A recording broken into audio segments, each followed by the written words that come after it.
It's either very expensive or you just don't like the condition. Apply as soon as possible. Old grandpa's tea would be perfect. Recruiters, reach out. I'm a good guy. So hi everyone, today we are having an interview with Alen, and in today's interview we will talk about masters in Hong Kong, living here, pros and cons of studying and working in Hong Kong. We are in HQB right now. So first let's start with introductions. Could you please briefly introduce yourself? Hey everyone, my name is Alen. I do Masters in Finance here in Hong Kong, the Fintech. Before that, I did my bachelor's back in my home in Kazakhstan, in Astana, Nazarbayev University. I got the bachelor degree in mathematics. After that, I did a bit of work at KPMG as a strategy and operation consultant. My math specialist, look at him. So as an icebreaker, could you tell us like your favorite book, a podcast, or something that's been a game changer for you? So I got a favorite book. It's not a kind of game changer, but I love it very much. It's written by Dilmuhamed Qonaev about his life, his path. It's called About My Time. So this is the must-have book if you are going to become a future leader. Okay, that's so inspiring.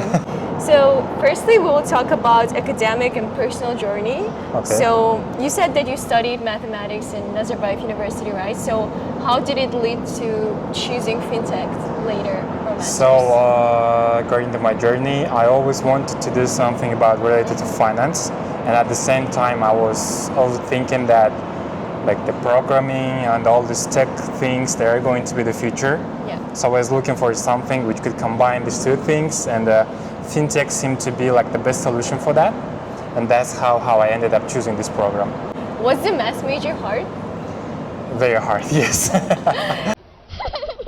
Courses that you took in your bachelor, are they harder than the masters? I don't want to say that this program is easy, but studying math back there was very challenging. Why did you choose Hong Kong for masters?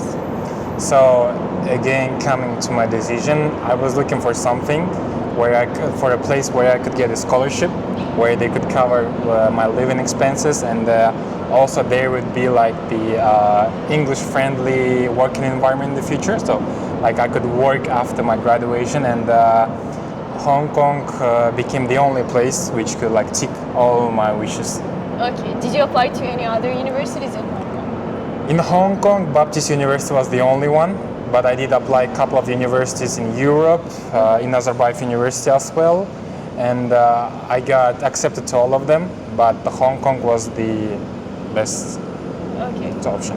You also mentioned that you worked in KPMG before your masters, and how did that experience shape your choice of Fintech? Shape my choice. So while I was consultant, I always felt that there was something missing in the job that I'm doing, and the problem with that we were delivering like a strategy for the improvement, for the growth, but we were not checking whether they're implementing this thing or not. So I didn't see like the final result of the thing that I was doing, and I felt like maybe that's what I'm missing. And in finance, they were like, when you work in finance, I feel like you always see what you're doing, like all the results of the deals, all the numbers that you come up with, they all bring some kind of instant result. Yeah. So that's how like I thought maybe I need to change my path. Now let's move on to university life. Okay. What did it feel like to be a university student in Hong Kong compared to Kazakhstan? So compared to Kazakhstan, comparing to my university, I know that Nazarbayev University is a bit different from others. Yeah. So comparing to my bachelor period of time in Hong Kong, what I see is that there are a lot of events where you have to connect. So there are like made for the networking? For networking, yeah. And there are a lot of events which are made for you, for your future career, compared to Kazakhstan. Whereas in Nazarbayev University, there are a lot of events which are made just for your interests, your hobbies, for your entertainment. But here you have to connect and think about your future. It's capitalism. Yes. You have to think, young brother, about your future. What is like your favorite event that you've been to? My favorite event, I think it was a Fintech Week, which was like around October and November. Is it like one organized by HQB? No, it wasn't. It was a global big event organized by the Hong Kong government.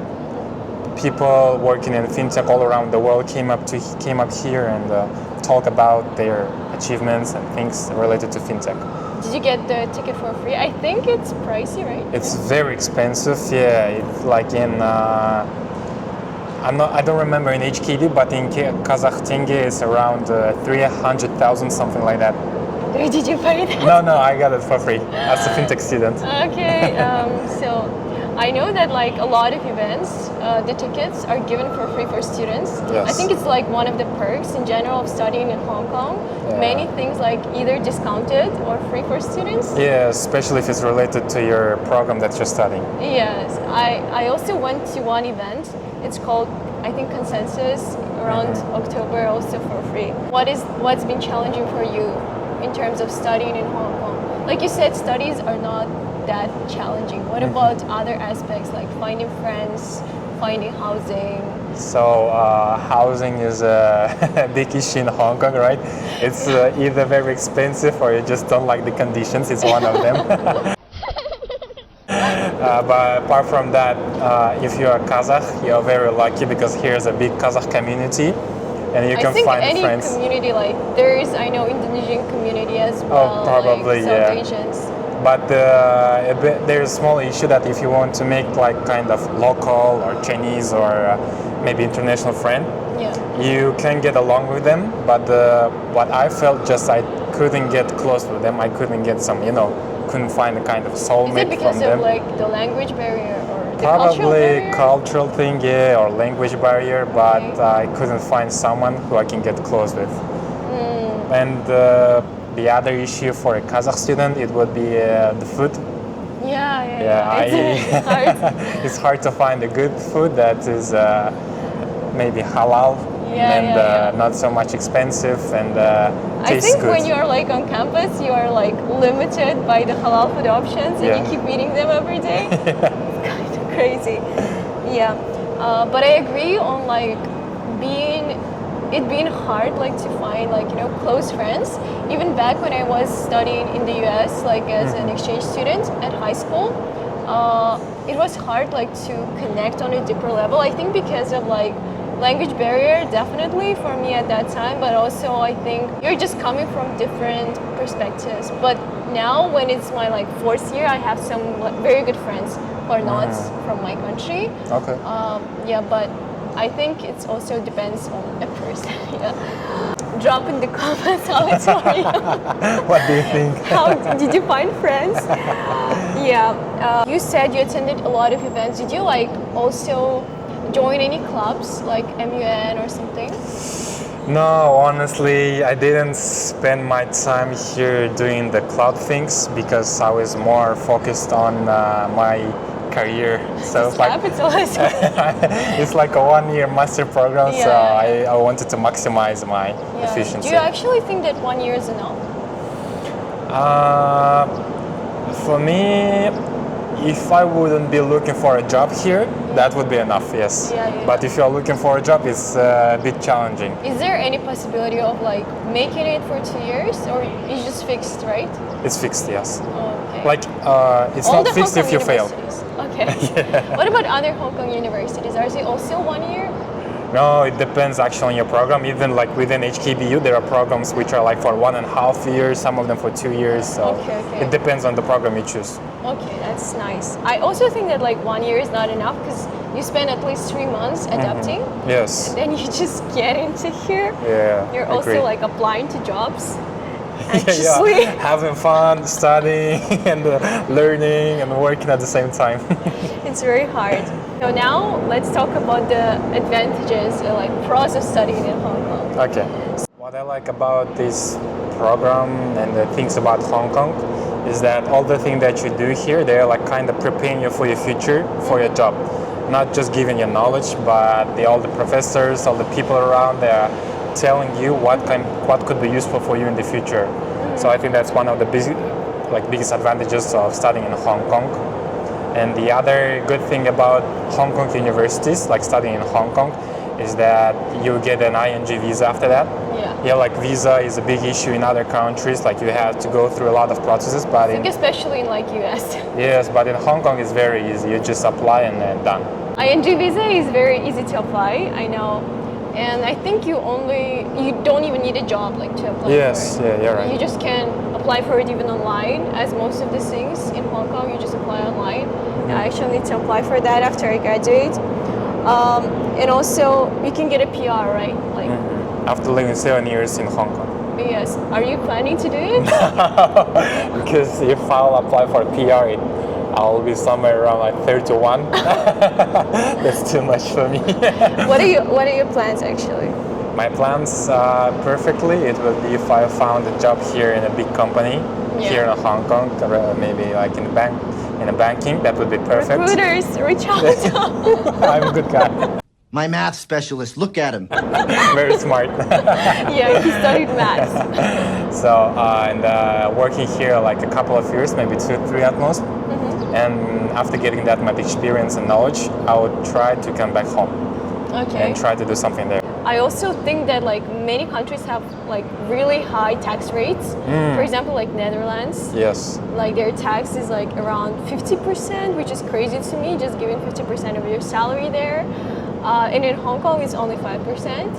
Honestly, even that 5% seems like a lot, but then I am like, okay, other countries have it. Yeah, big advantage of Hong Kong is that if you're a finance guy, if you're looking for finance, like there are biggest hubs in the world, like Singapore, Hong Kong, New York, London, and the Hong Kong would be with the least taxes among them, but with the same perks. Yeah. And I think in generally like living in Hong Kong, the prices are not that expensive unless you consider the renting. Yes. But like food, transportation, and everything else is more or less affordable. Yeah, I compared agree. to like Europe, where the bus for me was like even a lot more expensive. Yeah.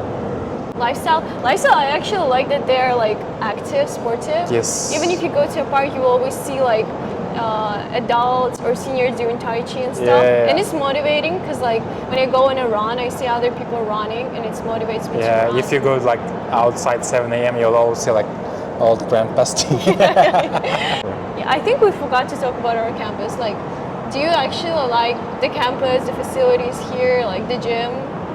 You go to the gym every day, right? Not every day. So I really like our campus and location. Yeah, as you said, like when you go like for the other parts of the city, as I mentioned before, it's very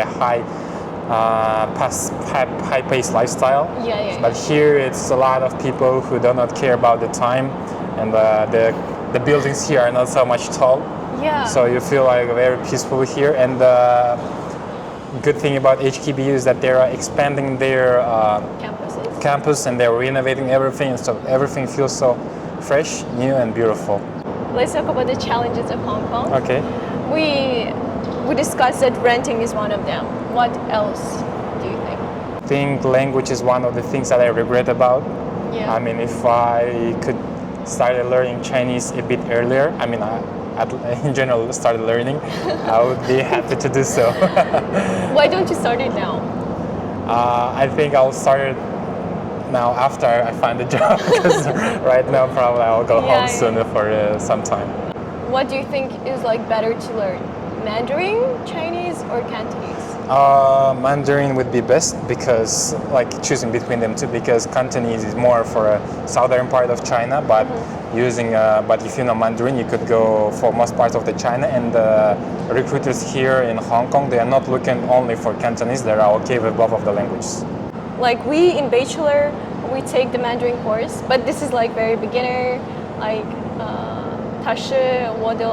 stuff. Like she's our teacher.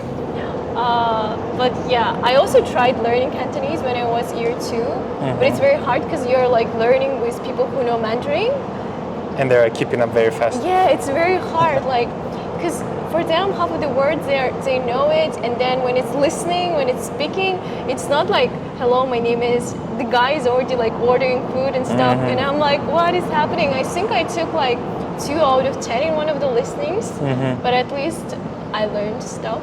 Yeah, because I know they're very similar to each other, right? Yeah, I can ask where something is located. Yeah, at least. But how is it like in terms of just living? Are you okay only using English? Is it accessible? Yeah, like the good thing about Hong Kong is very English friendly, like you will not get lost, you can ask whatever you want. People at least understand you, and What they will about give you compared guidance. to like other countries? I think you've been to Japan. Yes, I've been to Japan. In Japan, it would be harder without knowing the local language. Yeah. Yeah, and in Hong Kong, even the just cashier or bus drivers, everyone knows English, at least a bit. Yeah, I don't know about that because like you know the small minibuses. Every time I tell them like MTRs, they're like, "What is it?" And I'm scared like taking the minibus because of it. I wanted to say like one of the challenges I faced, but then I forgot. Oh, like everyone says that Hong Kong is like very fast-paced. Yeah. Does it make you like feel, I don't know, maybe stressed? Yes, that's what I wanted to say, but forgot as well. Because like when you just arrive to Hong Kong, like maybe first 2 or 3 months, that's the first thing that you'll feel, because everybody's looking for a job, everybody doing something, and it's not only about the people, but the overall lifestyle here. When you go to the city, to the TST, you'll see like how fast is everything, how like everything is so crowded and packed. And Yeah. That's like, I don't know. It's very stressful for most of the people. yeah, like you know, when you are even walking, your body's stressed because like you're trying to know the direction and stuff. Yes. And like I think when you're walking in the crowd, you get stressed, but it's hot, it's humid. Like when I came in year one, there were like a lot less people on the streets because of COVID and stuff. And then when COVID like stopped, or we didn't need to like wear masks, there were a lot more people, and I'm like, what is this? Like I wish we could go back to those times, because like we could walk actually in harbor properly, but now it's like this, like a zigzag. Yes, sure. Although like Hong Kong is fast-paced and it's very easy to get stressed here, what kind of healthy habits help you stay in the loop, help you calm yourself down and stuff? Okay, so first thing would be sport. You should try to keep up with your gym or other sports that you do. Then for me, it's going at least once a week out with your friends. Yeah. I'm a very extroverted person, so I recharge when I see people and talk to them. And sleeping habits. I try to sleep at least 7 hours a day. That's very important. So that helps me. And eating healthy food, and sometimes treating yourself with some sweets. Where do you usually go out with your friends? TSC you mentioned, right? I don't know. It's most of the times it's a football. We play football with Kazakh guys, and then it would be just going out to eat some Turkish or Indian food. The only halal options in Hong Kong. Yeah, in TSC. No, there's actually one Korean cafe as well. Yeah. Which is in TSC. At least one, yeah. Yeah. Okay, so now let's go to like the closing advice for applying to masters. Do you have any advice and tips? I started looking for options around October. Even someone might look for like in September if you're looking for American masters, because you can maybe even early. You have to take some of the exams during Jumat. So but I didn't want to do that, so that's why I applied a bit later, about November. Yeah. So they were like schools in Europe. I applied for them around January. I applied for Nazarbayev University Masters around December, I guess. It's a yearly apply as well. And for Hong Kong, I was lucky to apply as one of the, I guess, really near to the deadline. So the deadline was the 29th of April or something, and I applied 26. Yeah, I think there are like different tiers, because I applied to our masters, I think around October, November. That's like the early decision or something. Yeah, it's better to apply as early as possible, because, for instance, in our university has like a specific number of quotas, and if you apply first, you're going to get it. But if you apply last, and even if you're like the best student, the best option, they will not be able to give it to you just because they don't have money left. Yeah, because someone already took it. So apply as soon as possible, as fast as possible. Write it down and keep it for future reference. Have your goal, like you should have to understand why you need this master degree, like that was the case for me. Yeah. I guess that's why I got accepted to my universities.